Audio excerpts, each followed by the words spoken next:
नमस्कार साथियों, एक बार फिर से आप सभी का स्वागत है आपके अपने YouTube चैनल MKDIT स्टडीज़ में। सभी साथियों को राम राम, राधे राधे, जय श्री कृष्णा। तो बताइए साथियों, कैसे हो? आशा करता हूँ सभी साथी स्वस्थ होंगे, मस्त होंगे और लगातार इस क्वेश्चन सीरीज़ का आनंद ले रहे होंगे। तो साथियों, हम लगातार इलेक्ट्रीशियन थ्योरी के जो अति महत्वपूर्ण परीक्षा उपयोगी प्रश्न है उनका सॉल्यूशन कर रहे हैं। तो आज हम इस क्वेश्चन सीरीज़ के पार्ट नंबर 15 का सॉल्यूशन करने वाले हैं। तो चलिए साथियों, बिना देरी किए स्टार्ट करते हैं आज का सेशन और कुछ जानते हैं नए क्वेश्चनों के बारे में। तो प्लीज़ साथियों, सेशन स्टार्ट करने से पहले आपसे निवेदन रहेगा, प्लीज़ इस सेशन को अपने दोस्तों के साथ ज़्यादा से ज़्यादा शेयर करें ताकि आपके दोस्तों को भी इसका कुछ लाभ प्राप्त हो। तो चलिए साथियों, स्टार्ट करते हैं। आज का आपका पहला क्वेश्चन है,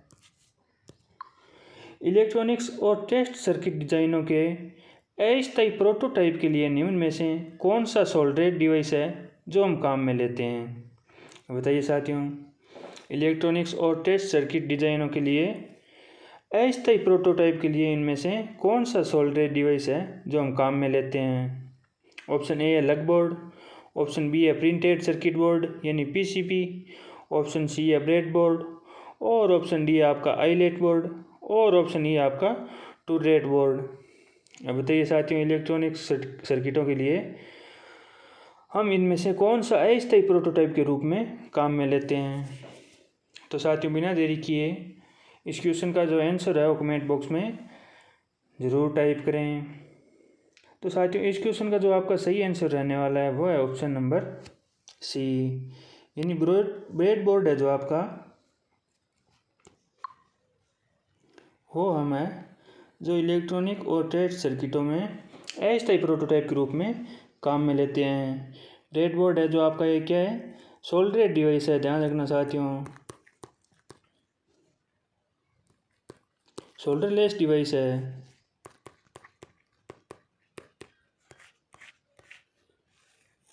तो इस क्वेश्चन का आपका जो सही आंसर रहेगा वो रहेगा ऑप्शन नंबर सी। अब चलिए जानते हैं प्रिंटेड सर्किट बोर्ड क्या होता है। तो पीसीबी होता है ना जो आपका, पीसीबी की फुल फॉर्म क्या होती है, प्रिंटेड सर्किट बोर्ड। यह हम जो हमारी इलेक्ट्रॉनिक्स युक्तियाँ होती है उसमें काम में लेते हैं। ध्यान रखना, यह अर्धचालक पदार्थों से बना होता है और ये आपका एक सेमीकंडक्टिव प्लेट होती है जिस पे सारे हमारे हम कह सकते हैं कैपेसिटर है, रजिस्टर है, इंडक्टर है, वो सारे इस पे लगे होते हैं। और ये हम है जो इलेक्ट्रॉनिक डिवाइसों में जैसे हमारे टीवी, रेडियो, सारों में यही हम पीसीबी काम में लेते हैं। यानी एक ही प्लेट पे ये जो सारे कैपेसिटर, रजिस्टर, इंडक्टर ये सारे लगे होते हैं और इनके आपस में कनेक्शन किए हुए होते हैं जिसे हम कहते हैं पीसीबी यानी प्रिंटेड सर्किट बोर्ड। तो इस क्वेश्चन का आपका सही आंसर हो गया option number C, bread board है जो आपका एक सोल्डरलेस डिवाइस है। चलिए दोस्तों, चलते हैं नेक्स्ट क्वेश्चन पे। अगला आपका क्वेश्चन है कि अगर किसी ओम मीटर किसी इंडक्टर में एक सिरे से दूसरे सिरे तक जोड़ा गया है और सूचक 0 ओम दर्शाता है तब इंडक्टर है वो क्या है, ये आपसे पूछा गया है। बताइए साथियों, एक इंडक्टर के दोनों सिरों पर है जो आपकी ओम मीटर की लीड है वो लगाई गई है और ओम मीटर का जो आपका पाठ्यांक है वो 0 ओम दर्शा रहा है। तो बताइए उस इंडक्टर है वो कौन सी दशा में है? हम कह सकते हैं वो ओपन है, शॉर्ट सर्किट है या सही है, क्या है इसमें से, यह आपको पूछा गया है। ऑप्शन ए आंशिक शॉर्ट है, ऑप्शन बी है पूरी तरह से शॉर्ट है, ऑप्शन सी है वो खुला है, ऑप्शन डी है बी या सी और ऑप्शन ई है आपका या तो ए और या बी। बताइए दोस्तों, क्या रहेगा इसका सही आंसर? प्लीज़ साथियों, आपको जैसा भी आंसर आता है प्लीज़ कमेंट में अपना महत्वपूर्ण आंसर है वो जल्द से जल्द टाइप करें ताकि हम जल्द से जल्द अगले क्वेश्चन पे चल सकें। तो बताइए साथियों, क्या रहेगा इसका सही आंसर? तो दोस्तों, इसका जो सही आंसर रहने वाला है वो आपका ऑप्शन नंबर बी यानी वो है ना इंडक्टर है जो आपका पूरी तरह से शॉर्ट है तभी वो है जो आपका ओम मीटर पाठ्यांक है वो 0 दर्शा रहा है। अब बताइए, अगर वो खुला होता तो आपका ओम मीटर का पाठ्यांक क्या होता? अगर आपका इंडक्टर है वो अगर बीच में से खुला होता यानी इस प्रकार से होता और ये आपका यहाँ पे ओम मीटर लगा है तो आपका ओममीटर का पाठ्यांक है वो आपका अनंत होता, अनंत पाठ्यांक दर्शाता, यानी अनंत ओम है वो प्रदर्शित करता। अगर ये आपका शॉर्ट सर्किट है तो ये आपका है वो शून्य पाठ्यांक दर्शाएगा। ध्यान रखना साथियों, शॉर्ट सर्किट में आपका प्रतिरोध है वो जीरो होता है, और ओपन सर्किट में जो आपका रजिस्टर है वो आपका अनंत होता है। ध्यान रखना साथियों। वहीं धारा है वो इसकी आपके प्रतिरोध की व्युत्क्रम होती है। शॉर्ट सर्किट में धारा है जो आपकी अनंत होती है, और आपकी ओपन सर्किट में जो आपकी धारा है वो आपकी शून्य होती है।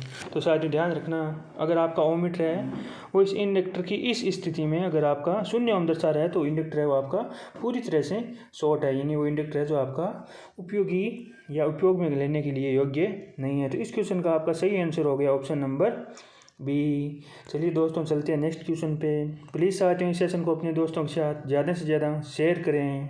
अगला आपका क्वेश्चन है, किसी ट्रांसफार्मर में ब्रीदर का क्या फंक्शन है, बताइए साथियों।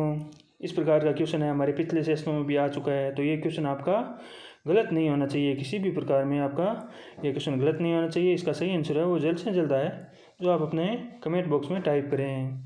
ऑप्शन ए आपका कूलिंग ऑयल के लिए ऑक्सीजन उपलब्ध कराने में। ऑप्शन बी है वाइंडिंग के लिए कूलिंग वायु उपलब्ध कराने में।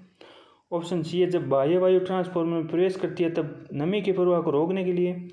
ऑप्शन बी है ट्रांसफार्मर के तेल को फिल्टर करने के लिए, और ऑप्शन ए आपका सी और डी दोनों। बताइए साथियों ब्रीदर का है जो एक ट्रांसफार्मर में क्या फंक्शन होता है, ये आपको पूछा गया है। तो साथियों प्लीज़ जल्दी से जल्दी है तो इसका सही आंसर है वो कमेंट बॉक्स में टाइप करें। क्या रहेगा आपका ब्रीदर का फंक्शन। तो साथियों इस क्वेश्चन का जो आपका सही आंसर रहने वाला है वह है ऑप्शन नंबर सी, यानी जब ट्रांसफार्मर में बाहरी वातावरण की जो आपकी एयर प्रवेश करती है तब उस एयर है जो आपकी नमी युक्त होती है, तो उस एयर को या उस एयर से आपका नमी का अवशोषण है वो आपका कौन करती है, सिलिका जेल करती है, जो कि आपकी ब्रीदर में लगी होती है। ध्यान रखना साथियों। तो ब्रीदर का क्या फंक्शन है, आपका नमी को अवशोषित करने का। ध्यान रखना ब्रीदर में आपका है वो आपकी सिलिका जेल लगी होती है, सिलिका जेल। अब ध्यान रखना अगर आपकी सिलिका जेल काम में लेने योग्य है यानी एकदम सही तरीके से कार्य कर रही है तब तक तो इसका कलर क्या है, यानी जब तक ये नमी को अवशोषित नहीं कर लेती है तब तक इसका आपका जो कलर है वो रहेगा नीला। और ध्यान रखना जब नमी को अवशोषित कर लेती है तो इसका कलर है वो आपका हल्का गुलाबी, या आप कह सकते हैं गुलाबी हो जाएगा। ऑप्शन है आपको दोनों में से कोई भी एक ऑप्शन मिलेगा, या तो हल्का गुलाबी मिलेगा या आपका गुलाबी मिलेगा, दोनों एक साथ नहीं मिलेंगे। अगर दोनों एक साथ मिलेंगे तो ऑप्शन आपका तीसरा ए और बी दोनों इस प्रकार से भी होगा। तो ये जान लिया हमने ब्रीदर का फंक्शन। अब साथियों ध्यान रखना, तो साथियों इस सिलिका जेल के जो आपके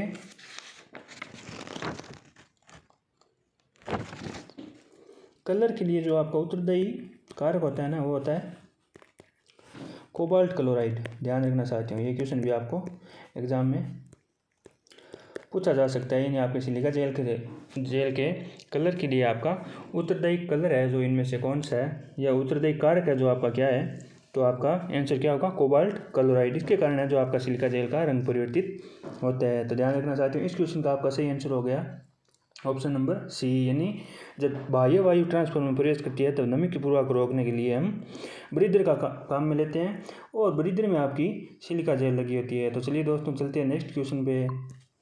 अगला आपका क्वेश्चन है, किसी ट्रांसफार्मर पर पूर्ण लोड कॉपर क्षति 600 वाट है, इसे आधे लोड की कॉपर क्षति क्या होगी, ये आपको कॉपर लॉस के बारे में पूछा गया है। तो बताइए साथियों क्या रहेगा इसका सही आंसर। ऑप्शन ए है 150 वाट, ऑप्शन बी है 300 वाट, ऑप्शन सी है 600 वाट, ऑप्शन डी है 1200 वाट, या ऑप्शन ए आपका 1800 वाट।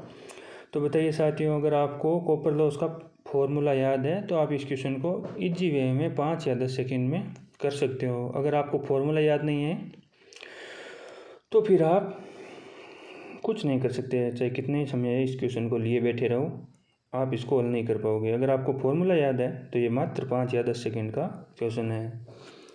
तो साथियों जो आपका कॉपर लॉस याद करने का जो आपका फॉर्मूला होता है ट्रांसफार्मर में वो होता है आपका दिए गए लोड पर आनी, ये बराबर किसका होता है आपका, जिस लोड पे हमें ज्ञात करनी है इनटू फुल लोड पर आनी। यानी एन स्क्वायर का मतलब क्या हो गया, यानी जिस लोड पे हमें ज्ञात करनी है वो हमारा यहाँ पे एन है और उसका हमें स्क्वायर करना है ज्ञात करते टाइम। यानी जहाँ यहाँ हमें पूछे आधे लोड तो यहाँ पे क्या होगा, आपका स्क्वायर होगा। यानी यहाँ एन की वैल्यू क्या होगी, 1/2 होगी। यानी जिस लोड पे हमें पूछी गई है ना वो आपका एन का मान होगा, ध्यान रखना। तो हम दिए गए लोड को WM से दर्शाते हैं। अब हमें ज्ञात किस पे करनी है, हमें फुल लोड अन्य जो आपकी दी गई है 600 वाट है, हमें अर्ध लोड पे ज्ञात करनी है, यानी N square into full load आनी हमें 600 वाट दी गई है। तो इस प्रकार हमारा 1/2 का स्क्वायर कितना हो जाएगा, 1/4 और इंटू 600 और 4 से 600 गए 150 वाट। तो इस प्रकार इस क्वेश्चन का आपका सही आंसर हो गया 150 वाट। यानी किसी ट्रांसफार्मर पर पूर्ण लोड पर आपकी कॉपर आनी 600 वाट है, तो आधे लोड पर है जो आपकी कॉपर आनी है वो 150 वाट ही होगी। ध्यान रखना चाहते हैं इसका फॉर्मूला। आधे लोड को देकर कहीं आप इसकी कॉपर क्षति भी है वो आप है आधी मत कर देना, यानी 300 वाट है जो आपका इसका सही आंसर नहीं होगा, क्योंकि इसका फॉर्मूला होता है आपका दिए गए लोड पर आनी, हमें जिस लोड पे आनी ज्ञात करनी है उसका स्क्वायर इंटू फुल लोड आनी। तो ध्यान रखना चाहती हूँ दिए गए लोड पर आनी, जिस लोड पे हमें ज्ञात करनी है उसका स्क्वायर और इंटू फुल लोड पर आनी, ये फॉर्मूला याद रखना। इस फॉर्मूले से आप है जो इस क्वेश्चन का आसानी से उत्तर दे सकते हैं। तो साथियों इस क्वेश्चन का आपका सही आंसर हो गया ऑप्शन नंबर ए। चलिए दोस्तों चलते हैं नेक्स्ट क्वेश्चन पे। साथियों प्लीज़ इस सेशन को अपने दोस्तों के साथ ज़्यादा से ज़्यादा शेयर करें। अगला आपका क्वेश्चन है, निम्न में से किस में एक ब्रिटानिया टी जॉइंट का प्रयोग किया जाता है। अब बताइए साथियों, ब्रिटानिया टी जॉइंट का प्रयोग है उनमें से कौन सी वायरिंग या कौन सी केबल कौन सी लाइन में हम करते हैं, ये आपको पूछा गया है। ऑप्शन ए आपका ओवरहेड लाइन में, ऑप्शन बी है अंडरग्राउंड केबल्स में, ऑप्शन सी है कंड्यूट वायरिंग में, ऑप्शन डी है पावर वायरिंग में और ऑप्शन ई है आपका इन सभी में। तो बताइए दोस्तों कमेंट बॉक्स में ज़रूर अपना महत्वपूर्ण उत्तर देके इस क्वेश्चन का जो सही आंसर है वो टाइप करें ताकि हम जल्द से जल्द नेक्स्ट क्वेश्चन पे चल सकें। तो साथियों इस क्वेश्चन का जो आपका सही आंसर रहेगा ब्रिटानिया टी जॉइंट का प्रयोग है वो हम कहाँ करते हैं, ओवरहेड लाइनों में करते हैं। साथियों कभी आपने देखा है क्या कंड्यूट वायरिंग, पावर वायरिंग या अंडरग्राउंड केबल्स में से कभी ब्रिटानिया टी जॉइंट देखा कहीं पे?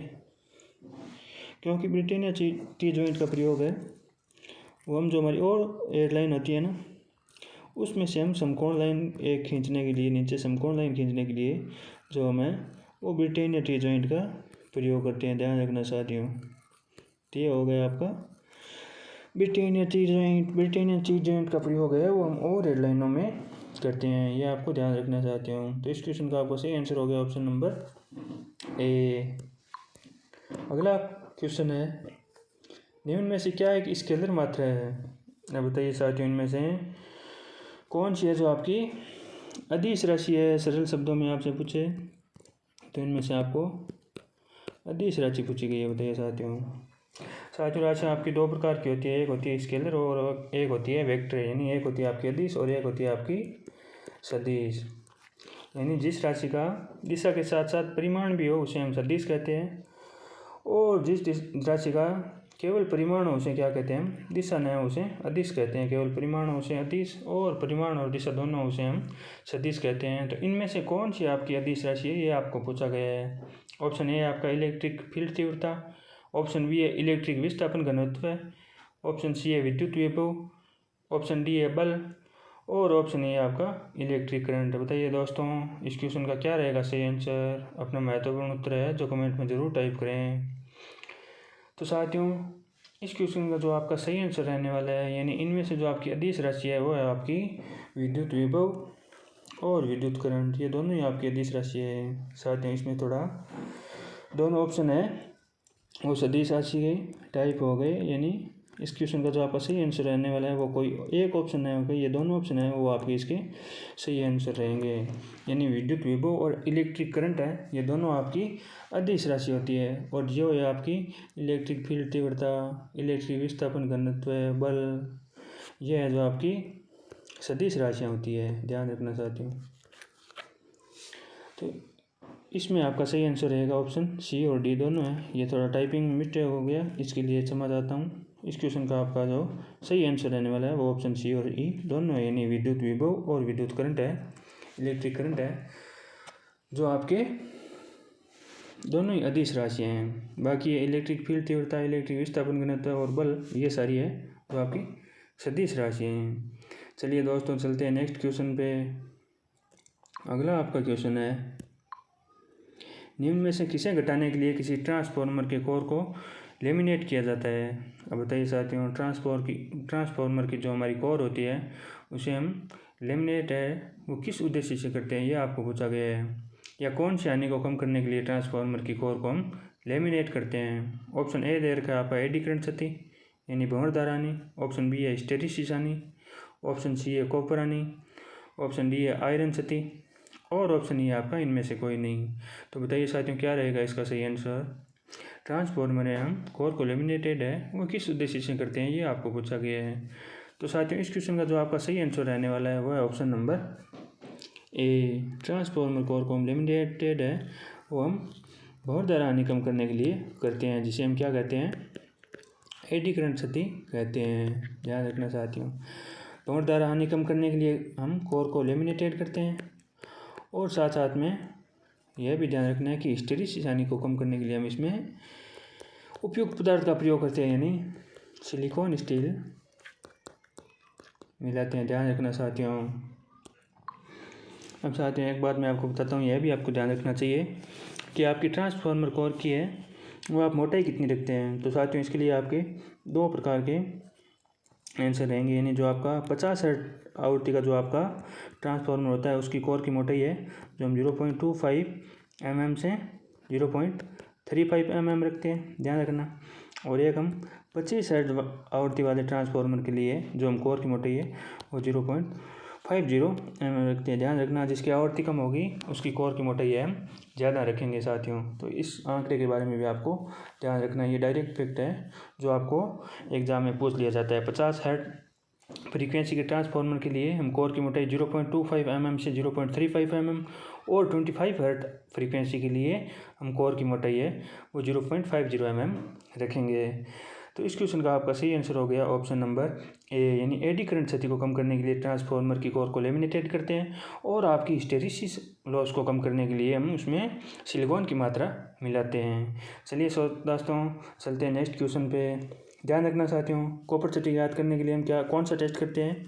कॉपर क्षति याद करने के लिए हम शॉर्ट सर्किट टेस्ट करते हैं, यह भी आपको ध्यान रखना चाहिए। और आपकी आयरन क्षति याद करने के लिए हम ओपन सर्किट टेस्ट जो ट्रांसफार्मर करते हैं। आयरन क्षति के लिए ओपन सर्किट टेस्ट और आपकी कॉपर क्षति के लिए शॉर्ट सर्किट टेस्ट है वो हम ट्रांसफार्मर करते हैं। चलिए दोस्तों चलते हैं नेक्स्ट क्वेश्चन पे। दोस्तों प्लीज़ इस सेशन को अपने दोस्तों के साथ ज़्यादा से ज़्यादा शेयर करें। अगला आपका क्वेश्चन है, ट्रांसफार्मर पर नो लोड परीक्षण क्या निश्चित करने के लिए किया जाता है। ये साथियों हमने अभी बात की है और इससे संबंधित आपका क्वेश्चन भी आ गया।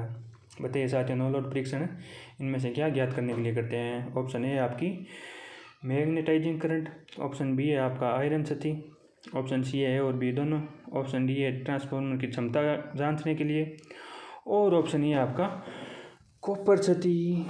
बताइए साथियों, नो लोड परीक्षण हम क्या ज्ञात करने के लिए करते हैं। तो साथियों हमने अभी बात की है, इस क्वेश्चन पे ज़्यादा टाइम नहीं लगाएंगे। कॉपर क्षति ज्ञात करने के लिए हम करते हैं कौन सा टेस्ट, शॉर्ट सर्किट टेस्ट। ये हमने इसके बारे में अभी बात की है, ध्यान रखना साथियों। और आपका नो लोड परीक्षण है जिसे हम क्या कहते हैं, ओपन सर्किट टेस्ट।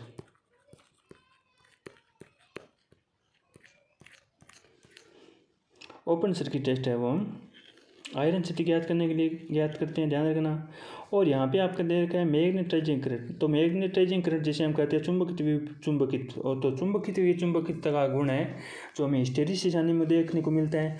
और हिस्टैरिसीस हानि कौन सी है हमारी, एक आयरन क्षति है यानी आयरन लॉस है।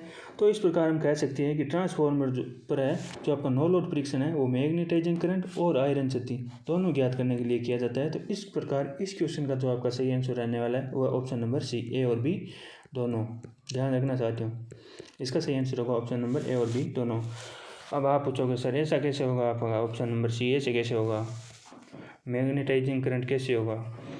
तो मैं बताऊंगा साथियों कि जो आपका हिस्टैरिसीस क्षति होती है उसमें आपके कोर में कौन सा लक्षण पाया जाता है, बार बार चुंबकित और विचुंबकित होने का। और बार बार चुंबकित और विचुंबकित होने का संबंध किससे है, आपके मैग्नेटाइजिंग करंट से है। और मैग्नेटाइज करंट का संबंध किससे है, आपका हिस्टैरिसीस क्षति से है। और हिस्टैरिसीस क्षति का संबंध किससे है, आयरन लॉस से है। और अब आप बताइए, हम नो लोड टेस्ट या ओपन सर्किट टेस्ट किस लिए करते हैं, आयरन क्षति को ज्ञात करने के लिए। तो साथियों इस प्रकार चीज़ें आगे से आगे जोड़कर हमें चलनी है ताकि हमें सारी बातों का ध्यान रख सकें। यानी इस प्रकार चीज़ों को जोड़ा तभी हमें पता चला कि मैग्नेटाइजिंग करंट है वो किस प्रकार आपका ओपन सर्किट टेस्ट से संबंधित है। तो ध्यान रखना साथियों, इस क्वेश्चन का आपका सही आंसर क्या होगा, ए और बी दोनों। अब कुछ साथी पूछ रहे हैं सर दोबारा बताइए, तो मैं आपको बताता हूँ साथियों कि आपका हिस्टैरिसीस क्षति होता है ना, हिस्टैरिसीस क्षति क्या होती है। हिस्टैरिसीस क्षति आपको पता होना चाहिए।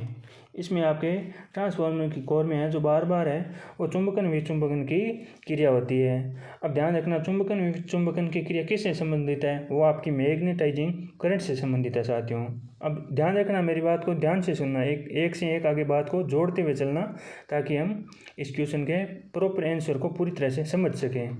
यानी आपका मैग्नेटिक करंट के चुंबकन विचुंबकन किसके कारण होगा, आपके मैग्नेटाइजिंग यानी चुंबकीय करंट के कारण होगा। और चुंबकीय करंट का संबंध है वो जो आपका हिस्टैरिसीस क्षति से है। और हिस्टैरिसीस क्षति है जो आपकी एक प्रकार की आयरन लॉस के अंतर्गत आती है। और आयरन लॉस ज्ञात करने के लिए हम ट्रांसफार्मर पे कौन सा परीक्षण करते हैं, ओपन सर्किट परीक्षण करते हैं। तो इस प्रकार इस क्वेश्चन का आपका आंसर है वो ऑप्शन सी होगा। समझ में आ गया बच्चों। चलिए साथियों चलते हैं नेक्स्ट क्वेश्चन पे। अगला आपका क्वेश्चन है ट्रांसफार्मर के तेल की डाई इलेक्ट्रिक शक्ति से की आशा की जा सकती है। अब बताइए साथियों, ट्रांसफार्मर ऑयल की जो आपकी डाई इलेक्ट्रिक स्ट्रेंथ होती है वो कितनी होती है, ये आपको पूछा गया है। ऑप्शन ए है 33 kV, ऑप्शन बी है 330 kV, ऑप्शन सी है 3300 kV और ऑप्शन डी है आपका 0.33 माइक्रोवोल्ट और ऑप्शन ई है आपका 3.3 वोल्ट। अब बताइए साथियों क्या रहेगा इसका सही आंसर। तो साथियों पहले तो आपको ये पता होना चाहिए कि जो आपकी डाई इलेक्ट्रिक स्ट्रेंथ है या डाई इलेक्ट्रिक शक्ति है वो आपकी kV प्रति mm होती है। इसकी इकाई क्या होती है, किलो वोल्ट प्रति मिलीमीटर। तो साथियों आपको यह भी पूछा जा सकता है एकदम सिंपल क्वेश्चन के रूप में कि ट्रांसफार्मर या किसी भी पदार्थ के डाई इलेक्ट्रिक स्ट्रेंथ की इकाई है वो क्या होती है। तो इस कंडीशन में आपका आंसर क्या रहेगा, kV प्रति mm। अब बात करें ट्रांसफार्मर ऑयल की, तो जो आपका ट्रांसफार्मर ऑयल होता है उसकी जो आपकी डाई इलेक्ट्रिक स्ट्रेंथ होती है वो कितनी होती है, न्यूनतम है जो आपकी 40 kV प्रति mm होनी चाहिए। ध्यान रखना साथियों, ये डायरेक्ट फैक्ट है, समझाने वाली कोई बात नहीं है, ये आपको याद रखना पड़ेगा तो रख नहीं पड़ेगा। यानी 40 kV प्रति mm होती है तो होती है, इसमें समझाने वाली कोई बात नहीं है, ये डायरेक्ट आंकड़े के रूप में आप याद रखना है आपको। तो ट्रांसफार्मर तेल की आपकी डाई इलेक्ट्रिक शक्ति है या डाई इलेक्ट्रिक स्ट्रेंथ बोले हम, वो आपकी न्यूनतम 40 kV प्रति mm होती है। और यहाँ हम कह सकते हैं कि सामान्यतः वो हमारी 60 kV प्रति mm है जो हम रखते हैं। ध्यान रखना 60 kV प्रति mm होती है सामान्यतः, और न्यूनतम है जो आपकी 40 kV प्रति mm होनी चाहिए, इससे कम नहीं होनी चाहिए। तो अब बताइए साथियों, इसमें आपकी पूछा है डाई इलेक्ट्रिक शक्ति कितनी होती है, तो इसमें आप ऑप्शन दे रखा है 3300 kV, ये आंसर हो सकता है हमारा, कभी नहीं हो सकता। 3.3 वोल्ट हो सकता है, कभी नहीं हो सकता। 33 माइक्रोवोल्ट हो सकता है, ये भी नहीं हो सकता। और 330 किलोवोल्ट हो सकता है, ये भी नहीं हो सकता। तो बताइए साथियों क्या होगा सही आंसर। सही आंसर होगा आपका, क्योंकि साथियों सामान्यतः इसकी न्यूनतम है जो आपकी 40 kV प्रति mm से कम नहीं होनी चाहिए, लेकिन ऑप्शन के अनुसार है जो हमें यहाँ पे 33 kV है जो करना पड़ेगा। तो इसका आपका सही आंसर रहेगा ऑप्शन नंबर ए। साथियों कभी कभी हमें क्वेश्चन का आंसर है वो ऑप्शन के हिसाब से देना पड़ता है। अब आप कहते हो सर इसमें तो 40 kV है ही नहीं, तो 40 kV नहीं है तो क्या हुआ, इसमें 33 kV दे रखा है ना, 40 kV के एकदम नज़दीक आंकड़ा, इसमें 33 kV दे रखा है, तो हमें वही करना पड़ेगा, ऑप्शन के अनुसार चलना पड़ेगा।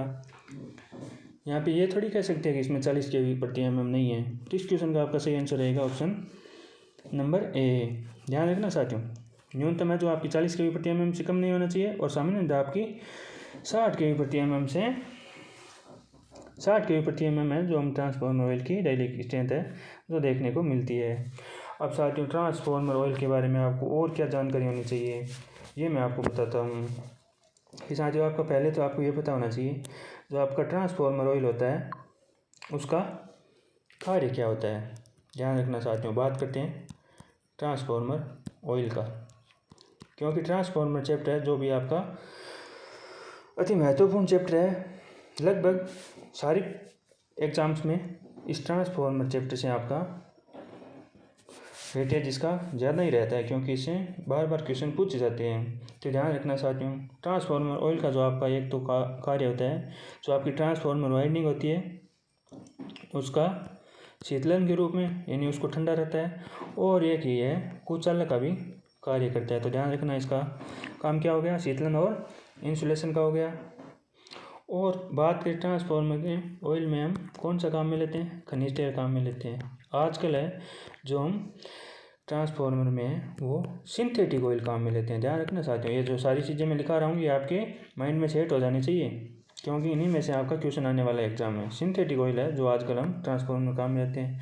अब आप कहोगे सर ये सिंथेटिक ऑयल क्या होता है, तो मैं बताऊँगा आपको। ये होता है आपका हाइड्रोकार्बन प्लस सिलिकॉन का मिश्रण होता है। ध्यान रखना चाहते हो, अगर आपको पूछ ले कि सिंथेटिक ऑयल में कौन कौन से तत्व होते हैं तो आपको बताना है हाइड्रोकार्बन और सिलिकॉन। अब आप पूछोगे सर ये हम कैसे याद रखेंगे कि ट्रांसफार्मर ऑयल है जो आपका सिंथेटिक ऑयल में हाइड्रोकार्बन और सिलिकॉन होता है। तो साथ ही मैं आपको थोड़ा सा देख रहा हूँ, यानी सिलिकॉन को याद रखने के लिए आप यह याद सकते हैं सी से सिंथेटिक, सी से सिलिकॉन, सी से सिंथेटिक, सी से सिलिकॉन।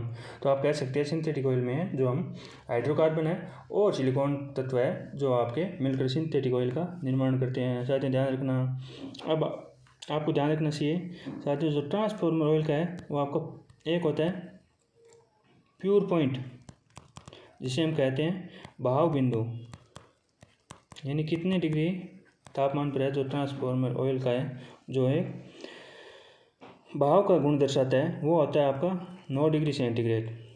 एक होता है आपका दमक बिंदु, यानी इसमें आग लग सकती है, वो होता है आपका 140 डिग्री सेंटीग्रेड। और अब अगर आपको पूछ ले इसका घनत्व कितना होता है ट्रांसफार्मर ऑयल का, तो वो होता है आपका 0.89 ग्राम प्रति सेंटीमीटर क्यूब। ध्यान रखना 0.89 ग्राम प्रति सेंटीमीटर क्यूब। और ये आपका सामान्य कमरे के तापमान पर होता है, जिसे हम कह सकते हैं 27 डिग्री सेंटीग्रेड पर है। जो आपका ट्रांसफार्मर ऑयल का घनत्व है वो 0.89 ग्राम प्रति सेंटीमीटर क्यूब होता है। अब बात करें पृष्ठ तनाव की, ट्रांसफार्मर ऑयल का पृष्ठ तनाव कितना होता है, तो ये होता है आपका 0.04 न्यूटन प्रति मीटर। ध्यान रखना पृष्ठ तनाव की इकाई क्या होती है, न्यूटन प्रति मीटर। और अब आपको पूछ ले कि ट्रांसफार्मर ऑयल का विशिष्ट प्रतिरोध कितना होता है, तो विशिष्ट प्रतिरोध आपको पूछे तो आपको बताना है 30 × 10⁻12 ओम सेंटीमीटर। तो साथियों ये सारी बातें हैं जो आपको ट्रांसफार्मर ऑयल के बारे में ध्यान रखनी चाहिए। एक बार मैं फिर से आपको दोहरा देता हूँ, पूर्णतः ध्यान से सुने। ट्रांसफार्मर ऑयल है जो आपका शीतलन और इंसुलेशन का काम करता है। खनिज तेल है जो हम ट्रांसफार्मर में काम में लेते हैं। आजकल है जो हम सिंथेटिक ऑयल है वो ज़्यादातर ट्रांसफार्मर में काम में लेते हैं। और सिंथेटिक ऑयल में आपका कौन कौन से तत्व होते हैं, हाइड्रोकार्बन और सिलिकॉन होते हैं। अब आपको पूछ ले ट्रांसफार्मर का प्योर पॉइंट यानी भाव बिंदु कितना हो, तो आपका सही आंसर होगा 9 डिग्री सेंटीग्रेड। अगर आपको पूछ ले कि फ्लैश पॉइंट कितना होगा यानी दमक बिंदु कितना होगा, वो होगा आपका 140 डिग्री सेंटीग्रेड। अगर आपको ट्रांसफार्मर ऑयल का घनत्व पूछ ले तो वो आपका सामान्य कमरे के तापमान यानी 27 डिग्री सेंटीग्रेड पर है। वो आपके ट्रांसफार्मर ऑयल का जो घनत्व रहने वाला है वो है 0.89 ग्राम प्रति सेंटीमीटर क्यूब। अगर आपको पूछ ले ट्रांसफार्मर ऑयल का जो आपका पृष्ठ तनाव है वो कितना होता है, तो उसका आपका सही आंसर होगा 0.04 न्यूटन प्रति मीटर। और अगर आपको पूछ ले कि ट्रांसफार्मर ऑयल का विशिष्ट प्रतिरोध कितना होता है, तो आपका 30 × 10⁻12 ओम सेंटीमीटर। ये सारे हैं जो आपको फैक्ट है, डायरेक्ट अंक है जो आपको रट के याद रखने ही पड़ेंगे, इसमें समझाने वाली कोई बात नहीं है। और इनमें से आपका एग्जाम में प्रश्न पूछे जाने की प्रबल संभावना है। तो साथियों ट्रांसफार्मर के बारे में ये सारी बातें आपको ध्यान रखनी चाहिए। चलिए दोस्तों चलते हैं नेक्स्ट क्वेश्चन पे। तो अगला आपका क्वेश्चन है, किसी 220 वोल्ट एसी से 24 volt AC step down transformer के घेरों का अनुपात कितना होगा, यानी आपको टर्न्स का अनुपात पूछा है। यदि आपके किसी 220 वोल्ट और 24 वोल्ट यानी आपका E1 आपको दे रखा है, यानी प्राइमरी वोल्टेज आपको दे रखा है 220 वोल्ट, E2 यानी आपको सेकेंडरी वोल्टेज दे रखा है 24 वोल्ट। अब आपको N2/N1 का जो आपका अनुपात है वो पूछा गया है। तो बताइए साथियों क्या रहेगा इसका सही आंसर। ऑप्शन ए आपका 9.1, ऑप्शन बी है 5.13, ऑप्शन सी है 0.513, ऑप्शन डी है 0.109 और ऑप्शन ई आपका 0.0109। तो बताइए साथियों क्या रहेगा इसके टर्न्स का रेशियो है वो क्या रहेगा, ये आपको पूछा गया है। तो साथियों आपको ट्रांसफार्मर का जो आपको बेसिक फॉर्मूला है वो आपको पता होना चाहिए। तो ट्रांसफार्मर का फॉर्मूला क्या होता है आपका E2/E1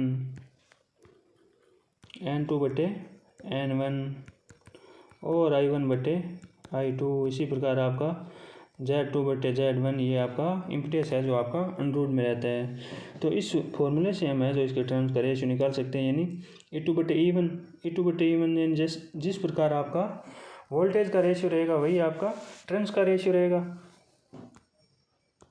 तो वोल्टेज का रेशियो आपका क्या रहेगा, यानी E2 यानी 24 वोल्ट बटे E1 कितना 220 वोल्ट। इसको हम सॉल्यूशन करते हैं तो यह आ गया हमारे पास, 2 से काटते हैं तो 1200/110, फिर 2 से काटते हैं तो हमारे पास 6/55।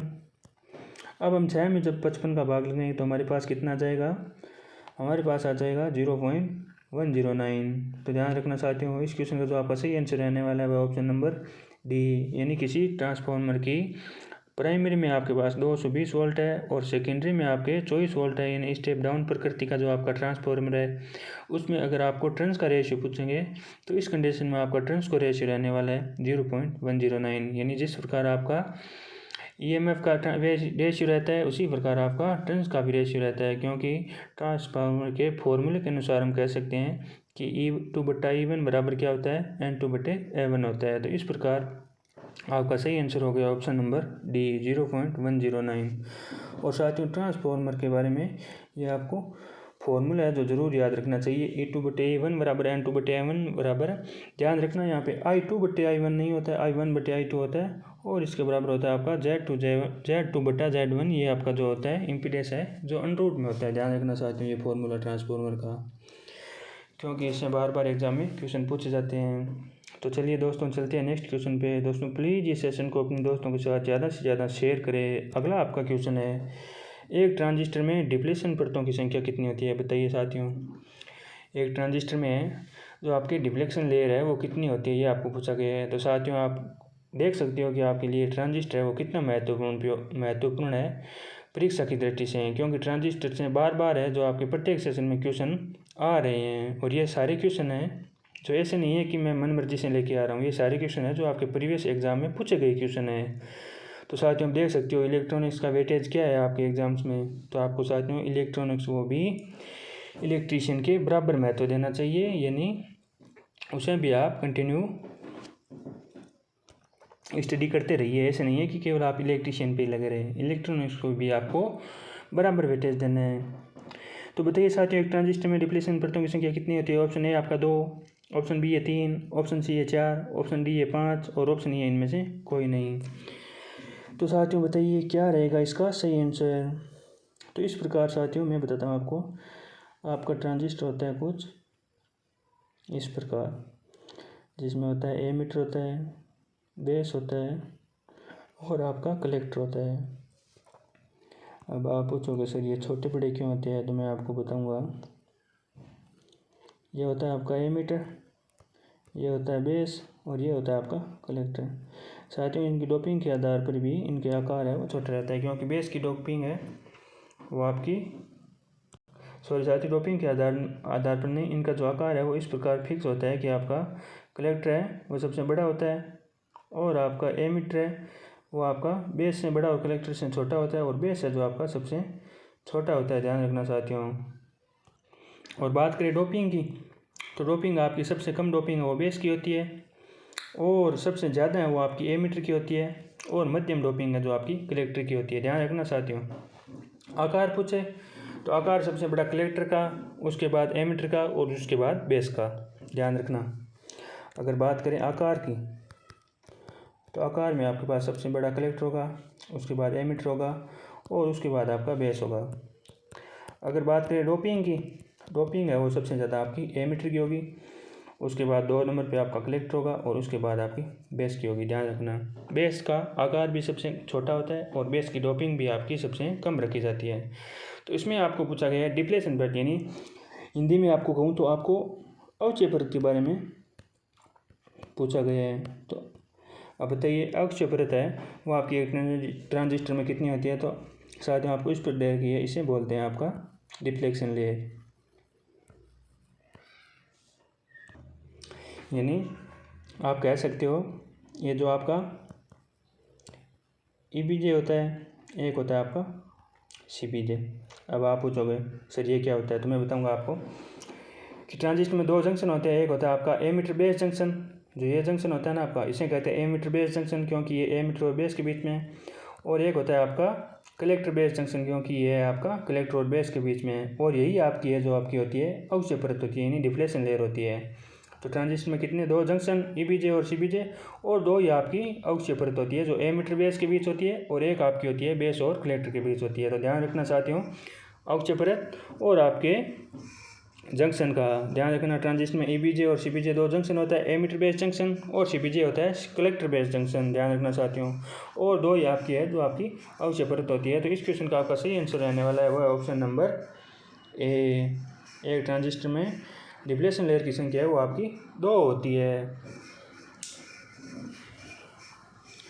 तो चलिए साथियों चलते हैं, अब इसमें दे रखा है। अब साथियों बताइए ट्रांजिस्टर में 3 क्या होते हैं। तो आप बताओगे सर ये कैसा क्वेश्चन कर रहे हो। ट्रांजिस्टर में 3 टर्मिनल होते हैं आपके, एमिटर बेस और कलेक्टर। चलिए साथियों चलते हैं नेक्स्ट क्वेश्चन पे। अगला आपका क्वेश्चन है किसी 3 फेज 6 पोल 50 हर्ट्ज रिपलिंग इंडक्शन मोटर में रोटेटिंग मैग्नेटिक फील्ड की गति आपको पूछी गई है। बताइए साथियों क्या रहेगा इसका सही answer. Option A 1000 RPM, option B है 1200 आरपीएम, ऑप्शन सी है 1500 आरपीएम और ऑप्शन डी है 2000 आरपीएम और ऑप्शन ए आपका 3000 आरपीएम। बताइए आपको पोल की संख्या दे रखी है और फ्रीक्वेंसी आपको दे रखी है, आपको सिंक्रोनस स्पीड है वो आपको पूछी गई है। तो अगर साथियों आपको सिंक्रोनस स्पीड का फॉर्मूला मालूम है तो मात्र आपका 20 सेकेंड का क्वेश्चन है, यानी 20 सेकेंड भी नहीं लगेंगे। तो चलिए साथियों इसको करते हैं सॉल्व। सिंक्रोनस स्पीड का जो आपका फॉर्मूला होता है वो होता है आपका NS बराबर 120 इंटू F/P, जहाँ F आपकी फ्रीक्वेंसी है, P आपकी पोलों की संख्या है और NS है आपकी सिंक्रोनस स्पीड है। तो हमें सिंक्रोनस स्पीड ज्ञात करनी है। भाई रोटेटिंग मैग्नेटिक फील्ड की जो गति है उसे हम क्या कहते हैं, तुल्यकालिक गति कहते हैं। साथियों आपको पता होना चाहिए, बेसिक बातें हैं। अगर आपको इस प्रकार की बेसिक बातें पता नहीं है तो फिर कोई मतलब नहीं है यहाँ पे इन क्वेश्चनों की प्रैक्टिस करने का, क्योंकि साथियों ये आपको बातें हैं जो आपको IIT में बता दी जाती है। अब आप कंपटीशन एग्ज़ाम की तैयारी कर रहे हो तो इस प्रकार की आपको छोटी छोटी बातें हैं वो आपको ध्यान में रहनी चाहिए। आप कंपटीशन लेवल की तैयारी कर रहे हो तो अगर आपको इन छोटी छोटी बातों का ध्यान नहीं है तो आप कंपटीशन में अभी बहुत पीछे हो साथियों। तो चलिए साथियों इस क्वेश्चन को सॉल्व करते हैं। यहाँ पे आपका 120 है, फ्रीक्वेंसी आपका क्या दे रखा है, आपको 50 हर्ट्ज दे रखा है और पोलों की संख्या आपकी 6 है। इसका हम सॉल्यूशन करेंगे तो हमारे पास कितना आएगा 1000 आरपीएम। यानी इस स्लीपिंग मोटर में अगर आपके पास 6 पोल है और इसकी आवृत्ति 50 हर्ट्ज रखी गई है तो यह इसके आपके चुंबकीय क्षेत्र की गति है, यानी रोटेटिंग मैग्नेटिक फील्ड की जो आपकी स्पीड है वो आपकी 1000 आरपीएम रहेगी। ध्यान रखना साथियों आरपीएम की फुल फॉर्म क्या होती है, रिवॉल्यूशन पर मिनट, चक्कर प्रति मिनट। ध्यान रखना हिंदी में क्या कहते हैं चक्कर प्रति मिनट और इंग्लिश में क्या कहते हैं रिवॉल्यूशन पर मिनट। तो इस क्वेश्चन का आपका सही आंसर हो गया ऑप्शन नंबर ए। ध्यान रखना साथियों। चलिए साथियों चलते हैं नेक्स्ट क्वेश्चन पे। साथियों प्लीज़ इस सेशन को अपने दोस्तों के साथ ज़्यादा से ज़्यादा शेयर करें। अगला आपका क्वेश्चन है निम्नलिखित में से कौन सा तत्व गतिशील तत्व कहलाता है। बताइए साथियों गतिशील तत्व है उनमें से क्या कहलाता है। ऑप्शन ए देखा आपका रजिस्टर, ऑप्शन बी है इंडक्टर यानी एल, ऑप्शन सी है कैपेसिटर यानी सी, ऑप्शन डी है बी और सी दोनों और ऑप्शन ई है आपका ए और बी दोनों। गतिशील तत्व कौन सा है। साथियों अगर आपको इजी लैंग्वेज में पूछे तो बताइए इनमें से किसका मान है जो हम वेरिएबल रखते हैं और ऐसा कौन सा है जो एक कंपोनेंटर में फिक्स होता है। बताइए साथियों। तो दोस्तों इस क्वेश्चन का आपका सही आंसर रहने वाला है वो ऑप्शन नंबर डी, यानी कैपेसिटर और इंडक्टर का मान है जो हम किसी भी सर्किट या किसी भी कंपोनेंट का मान है तो उसका हम वेरिएबल यानी परिवर्तन कर सकते हैं। ध्यान रखना, उसका मान है वो हम कम ज़्यादा कर सकते हैं कैपेसिटर और इंडक्टर का, लेकिन किसी भी कंपोनेंट का जो रजिस्टर है वो क्या होता है, फिक्स होता है। ध्यान रखना साथियों। इजी लैंग्वेज में समझाऊँ तो बताइए साथियों, ये हमारे पास एक कंडक्टर है। अब इस कंडक्टर का साथियों जो प्रतिरोध है वो आपका क्या है, फिक्स रहेगा, यानी इसके प्रतिरोध के मान को हम घटा बढ़ा नहीं सकते, लेकिन इसके धारिता और जिस इस पर इंडक्टेंस का मान है वो हम घटा बढ़ा सकते हैं। बाह्य कंपोनेंट के द्वारा इसके इंडक्टेंस और कैपेसिटेंस का मान है जो हम बढ़ा सकते हैं, लेकिन इसका प्रतिरोध है वो नियत है, यानी फिक्स है पहले से। इसका प्रतिरोध जितना है तो फिक्स है वो, तो प्रतिरोध है वो आपका एक गतिशील तत्व नहीं है। कैपेसिटर और इंडक्टेंस है ये आपके हम क्या है, कैपेसिटर और इंडक्टर है, इनके मान को हम परिवर्तन कर सकते हैं, इसीलिए इनको क्या कहा जाता है, गतिशील तत्व कहा जाता है। तो इस क्वेश्चन का आपका सही आंसर हो गया ऑप्शन नंबर डी, यानी कैपेसिटर और इंडक्टेंस दोनों हैं वो आपके गतिशील तत्व है। चलिए दोस्तों चलते हैं नेक्स्ट क्वेश्चन पे। अगला आपका क्वेश्चन है, प्रतिरोधक ऊर्जा को किस रूप में विलुप्त करता है। अब बताइए साथियों, आपको पता है प्रतिरोध के द्वारा उस ऊर्जा हानि होती है वो किस रूप में होती है, ये आपको पूछा गया है। ऑप्शन ए आपका ऊष्मा, ऑप्शन बी है यांत्रिक कार्य, ऑप्शन सी है वैद्युतिक क्षेत्र, ऑप्शन डी है चुंबकीय क्षेत्र, और ऑप्शन ए आपका बी और सी दोनों। बताइए साथियों, जो आपका प्रतिरोध है वो किस रूप में आपकी ऊर्जा खपत करता है, ये आपको पूछा गया है। तो साथियों आपको पता है किसी भी चालक का प्रतिरोध होता है वो आपकी धारा में रुकावट पैदा करता है, और आपको पता है धारा में रुकावट पैदा होगी तो वहाँ पे क्या होगा। इजी लैंग्वेज में समझे तो ये आपका कंडक्टर है, इसका आर प्रतिरोध है, इसमें धारा प्रवाहित हो रही है आई, तो ये आर इसका विरोध करेगा तो इसमें क्या, ये वायर क्या होगा आपका गर्म होगा, तो गर्म होगा तो यहाँ पे क्या होगी, उष्मा हानि होगी। तो इस क्वेश्चन का आपका सही आंसर क्या होगा, उष्मा होगा। एकदम इजी, यानी थोड़ा बहुत भी आप कॉमन सेंस लगाते हैं तो इस प्रकार के क्वेश्चन का आंसर है जो इजी वे में दे सकते हैं। तो आपका प्रतिरोध है वो ऊर्जा है जो उष्मा हानि के रूप में खपत करता है। ध्यान रखना चाहती हूँ, किसी भी कंडक्टर या चालक का जो प्रतिरोध होता है वो आपकी धारा का विरोध करता है, और धारा का विरोध करेगा तो फिर आपको पता है क्या होगा, वो गर्म होगा, चालक गर्म होगा, चालक गर्म होगा तो क्या होगा, वहाँ पे उष्मा हानि होगी। तो ये जो आपका रजिस्टर है वो आपका उष्मा हानि के रूप में ऊर्जा की खपत करता है। तो इस प्रकार आपके इस क्वेश्चन का सही आंसर हो गया ऑप्शन नंबर ए। चलिए साथ में चलते हैं नेक्स्ट क्वेश्चन पे। अगला आपका क्वेश्चन है, सक्रिय फिल्टर में निम्न में से कौन सा तत्व अनुपस्थित होता है। बताइए साथियों, एक एक्टिव फिल्टर में है जो इनमें से कौन सा तत्व है वो नहीं होता है। ऑप्शन ए आपका कैपेसिटर, ऑप्शन बी है ऑपरेशनल एम्पलीफायर, ऑप्शन सी है ए और बी दोनों, ऑप्शन डी है आपका रजिस्टर, और ऑप्शन ए आपका इनमें से कोई नहीं। बताइए साथियों, एक्टिव फिल्टर में इनमें से कौन सा कंपोनेंट है, कौन सा तत्व है, कौन सा घटक है जो आपका अनुपस्थित रहता है। साथियों प्लीज़ इसका सही आंसर है वो कमेंट बॉक्स में ज़रूर टाइप करें। कमेंट करने में आप किसी भी प्रकार की कंजूसी ना बरतें। मैं आपको साथियों बार बार बोल रहा हूँ, अगर आपका आंसर यहाँ पे गलत भी हो गया तो आपकी ये गलती है वो यहीं पे निकल जाएगी। आप एग्ज़ाम में हैं जो आपको इससे बहुत बड़ा फ़ायदा मिलेगा, क्योंकि एग्ज़ाम में आप कोई गलती नहीं कर पाओगे, और एग्ज़ाम में न गलती करना मतलब आप सिलेक्टेड हो, आपको कोई नहीं रोक सकता। आप अपनी गलतियों की वजह से ही तो एग्ज़ाम में पीछे रह जाते हो। अगर आप गलतियाँ यहीं सुधर जाएगी तो आपको एग्ज़ाम में कौन रोकेगा, सिलेक्टेड होने से कोई नहीं रोक सकता। तो साथियों आपका जो एक एक्टिव फिल्टर होता है उनमें से उसमें इनमें से कौन सा तत्व उपस्थित होता है, तो आपको साथियों इस क्वेश्चन का जो आपका सही आंसर रहने वाला है वह ऑप्शन नंबर ए, यानी इनमें से कोई नहीं है। ये सारे है कि जो कैपेसिटर है, ऑपरेशन एम्पलीफायर है, रजिस्टर है, ये सारे हैं जो आपके एक्टिव फिल्टर में है वो लगे होते हैं। इनमें से कोई ऐसा भी अनुपस्थित नहीं होता, यानी इनके बिना जो आपका एक्टिव फिल्टर है वो काम नहीं करेगा। उसमें सारे ये घटक लगे होते हैं, ऑपरेशन एम्पलीफायर, प्रतिरोधक और कैपेसिटर, ये सारे घटक हैं जो आपके एक्टिव फिल्टर में लगे होते हैं। तो इस क्वेश्चन का आपका सही आंसर हो गया ऑप्शन नंबर ई, यानी इनमें से ऐसा कोई तत्व नहीं है जो वो सक्रिय फिल्टर में आपका अनुपस्थित रहता है। चलिए दोस्तों चलते हैं नेक्स्ट क्वेश्चन पे। अगला आपका क्वेश्चन है, विद्युत आवेश की प्रवाह की दर क्या कहती है। साथियों जल्दी से आंसर दे दीजिए, क्योंकि एकदम बेसिक क्वेश्चन है, एकदम नॉर्मल क्वेश्चन है, इस पर ज़्यादा टाइम वेस्ट नहीं करना है। बताइए साथियों, विद्युत आवेश के प्रवाह की दर क्या कहते हैं। इलेक्ट्रिक करंट, ऑप्शन बी है विद्युत विभव, ऑप्शन सी है विद्युत प्रतिरोध, ऑप्शन डी है धारिता, और ऑप्शन ई इनमें से कोई नहीं। तो साथियों बिना टाइम गवाए इसका जल्दी से आंसर है वो कमेंट बॉक्स में टाइप कर दीजिए। तो साथियों आपको पता है ये तो आपका बेसिक क्वेश्चन है, जब आप IIT में इंटर करते हैं तो सबसे पहला आपका क्वेश्चन यही होता है कि विद्युत आवेश की प्रवाह है वो आपका क्या कहलाता है। विद्युत आवेश की प्रवाह की दर है वो आपका इलेक्ट्रिक करंट यानी विद्युत धारा कहलाता है। ध्यान रखना साथियों, विद्युत धारा इसका मात्रक जो आपका एम्पियर होता है, जिसे हम ए से दर्शाते हैं, विद्युत धारा को आई से दर्शाते हैं, ध्यान रखना। अब बात करें विद्युत विभव की, तो साथियों इसकी जो आपकी डेफिनेशन होती है वो होती है आपकी इकाई आवेश को अनंत से किसी बिंदु तक लाने में किया गया कार्य है वो आपका विद्युत विभव कहता है। और विद्युत विभव बराबर वोल्टेज बराबर क्या होता है आपका W/T होता है, यानी जूल/सेकेंड है वो आपकी विद्युत विभव की इकाई भी होती है, या वोल्ट भी इसे हम कह सकते हैं। 1 वोल्ट बराबर क्या होता है 1 जूल प्रति सेकंड होता है, आपको ध्यान रखना चाहिए। तो V बराबर क्या होता है W/T होता है। धारिता आपको पता है, आपको कैपेसिटी की क्षमता है वो धारिता होती है, ध्यान रखना साथियों। धारिता को हम क्या कह सकते हैं, कैपेसिटेंस कह सकते हैं, ध्यान रखना।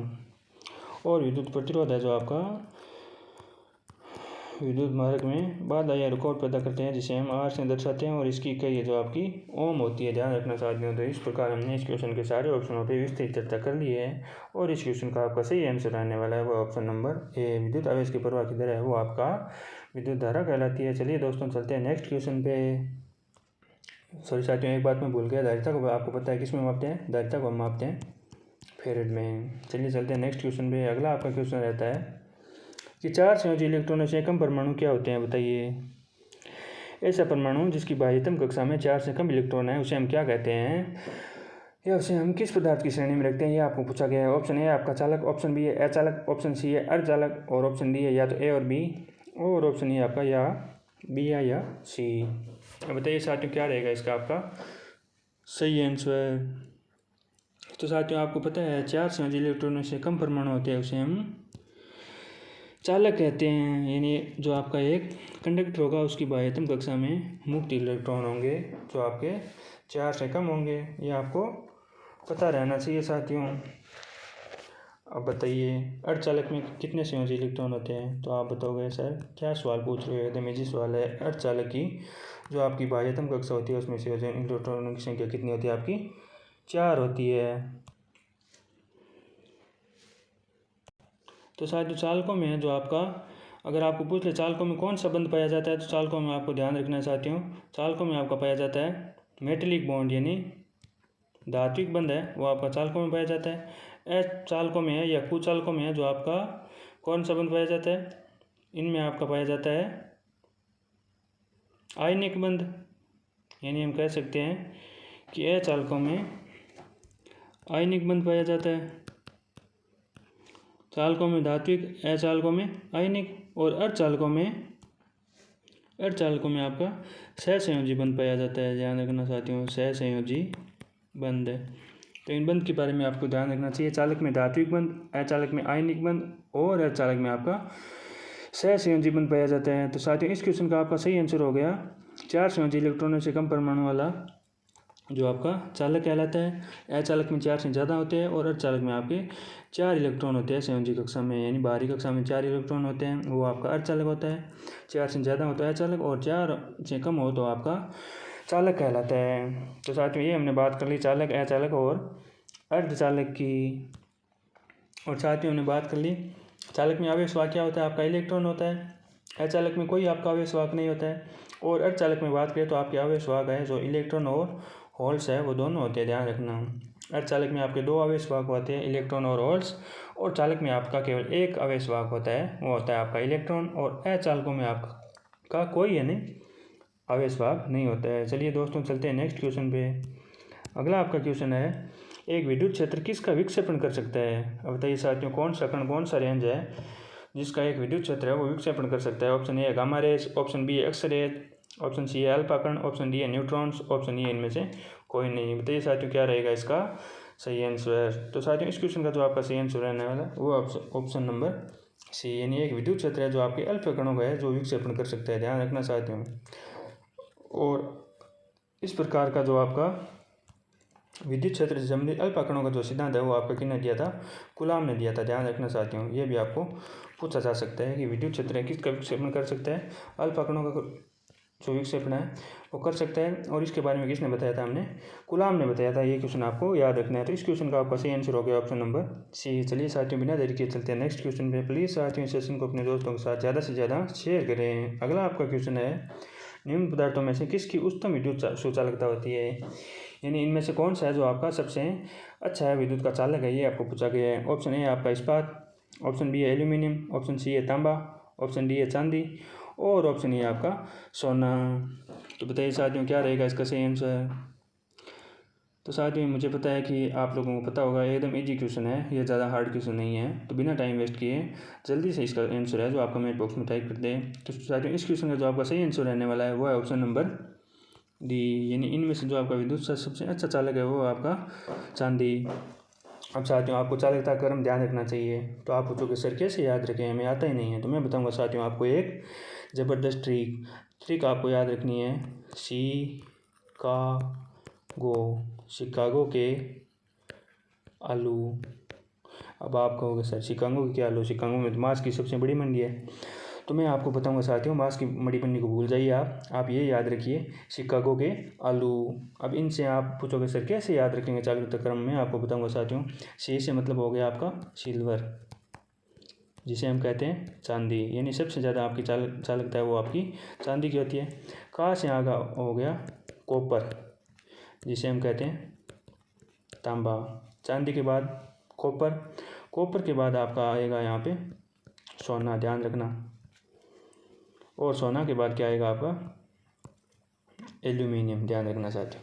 तो सबसे ज़्यादा आपकी चालकता चांदी में, उसके बाद कॉपर में, उसके बाद सोना में, उसके बाद एल्यूमिनियम में। याद कैसे रखना है, शिकागो के आलू। सी का मतलब सिल्वर, का मतलब कॉपर, गो का मतलब गोल्ड यानी सोना और आलू का मतलब एल्यूमिनियम। ध्यान रखना साथियों, सी का मतलब सिल्वर यानी चांदी, का मतलब कॉपर यानी तांबा, गो का मतलब गोल्ड यानी सोना और आलू का मतलब एल्यूमिनियम। तो इस प्रकार आपको ये चालकों में चालकता का क्रम याद रखना है। ध्यान रखना सबसे ज़्यादा चालकता चांदी में, उसके बाद कॉपर, उसके बाद सोना और उसके बाद आपका एल्यूमिनियम, शिकागो के आलू। ये आपका ट्रिक हो गया, ये आपको याद रखनी है। तो इस क्वेश्चन का आपको सही आंसर हो गया ऑप्शन नंबर डी। चलिए दोस्तों चलते हैं नेक्स्ट क्वेश्चन पे। अगला आपका क्वेश्चन है, अगर किसी प्रतिरोधक का 3 रंग वाला बैंड यानी पीला, बैंगनी और काला है तो प्रतिरोधक का मान पूछा है साथियों। ये आपके प्रतिरोध का कलर कोड का क्वेश्चन आ गया। बताइए साथियों अगर आपको कलर कोड वाली सारणी याद है तो इस क्वेश्चन का आप आंसर है वो जल्द से जल्द दे पाओगे। तो साथियों आशा करता हूँ आपके पास एक कॉपी और पेन आप लेके बैठे होंगे। तो जल्द से जल्द इस क्वेश्चन को हल कीजिए और इसका आंसर है वो कमेंट में टाइप कीजिए। तो चलिए साथियों इस क्वेश्चन को हल करते हैं। पहला बैंड आपको दे रखा है पीला। अब आपको याद होगा मैंने आपको एक दिन ट्रिक बताई थी आगे भी, BB, Roy, Great Britain, very good vibe, golden, silver, no colour, ये सब मैंने आपको बताया था। पहला पीला दे रखा है, पीला कितने नंबर पर आता है, तो आप कहोगे सर 0 से स्टार्ट हो है, 0 1 2 3, पीला आ गया यहाँ पे वाई है, वाई यानी येलो यानी पीला, पीला आ गया आपके 4 पे। तो आपका पहली पट्टी का मान कितना हो गया, 4 हो गया। अगला आपका दे रखा है बैंगनी, बैंगनी कितने पे आता है, यानी वॉयलेट आपका आता है 4 5 6 7 पे। तो इसका मान कितना होगा आपका 7। और आपका आगे गुणा कितना दे रखा है, ब्लैक, ब्लैक कितना होता है 10 की घात 0 होता है। तो यहाँ पे किसी भी घात का 0 का मान कितना होता है 1 होता है। तो यहाँ पे आपका आंसर क्या हो गया 47 ओम। ध्यान रखना चाहते हैं इसका आपका सही आंसर होगा ऑप्शन नंबर ई। 47 ओम कैसे आ गया, आपका जो पीला है उसका मान होता है 4 और बैंगनी का मान है वो आपकी सारणी के अनुसार होता है 7 और जो आपका काला कलर है यानी उसका आपका गुणा का मान है वो आपका होता है 10 की घात 0 और किसी भी घात 0 हो तो उसका मान 1 होता है। तो 47 को 1 से गुणा करेंगे तो हमारे पास कितना जाएगा 47 ओम आंसर है वो आपका करेक्ट आंसर होगा। तो सर इस क्वेश्चन का आपका सही आंसर हो गया ऑप्शन नंबर ई। चलिए साथियों चलते हैं नेक्स्ट क्वेश्चन पे। प्लीज़ साथियों इस क्वेश्चन को अपने दोस्तों के साथ ज़्यादा से ज़्यादा शेयर करें। अगला आपका क्वेश्चन है, एक 200 वोल्ट और 200 वोल्ट लैंप का प्रतिरोध क्या होगा, यानी एक लैंप है जिसका आपको पावर दे रखी है 200 वाट है और आपका वोल्टेज है वो भी आपका 200 वोल्ट है। अब आपको आर पूछा है। तो साथियों आर का आपको फॉर्मूला याद है तो चंद सेकंडों का क्वेश्चन है। प्लीज़ साथियों अपनी कॉपी में इसको हल कीजिए और कमेंट बॉक्स में जल्द से जल्द इसका सही आंसर टाइप कीजिए। तो इसका आपका जो सही आंसर रहने वाला है वह है साथियों, यानी इसका फॉर्मूला क्या होता है आर बराबर वी स्क्वायर बटा पी। वी कितना दे रखा है 200, 200 का स्क्वायर मतलब 200 इंटू 200 और पी भी हमें कितने दे रखा है 200। तो 200 से 200 गया, हमारे पास आर कितना बचा 200। तो इस क्वेश्चन का आपका सही आंसर क्या होगा ऑप्शन नंबर बी। तो साथियों आपको न्यूमेरिकलों पे भी विशेष ध्यान देना है, ये भी देख लेना आप। इलेक्ट्रॉनिक्स वे, न्यूमेरिकल वे प्लस इलेक्ट्रीशियन वे, ये तीनों चीज़ें हैं आपके बराबर वेटेज रखनी है। ये आप इस क्वेश्चन सीरीज में देख रहे हो हमेशा के सेशनों में आपके बराबर है वो।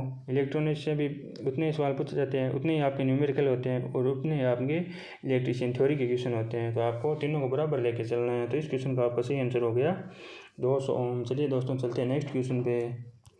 अगला आपका क्वेश्चन है, किसी जर्मेनियम डायोड के लिए नी वोल्टेज होता है। बताइए साथियों, जल्द से बता दीजिए, क्योंकि इस प्रकार के क्वेश्चन पे हम कल भी चर्चा कर चुके हैं, तो इसमें ज़्यादा टाइम ख़राब नहीं करना है। जल्द से जल्द इसका आंसर दे दीजिए ताकि हम नेक्स्ट क्वेश्चन पे चल सकें।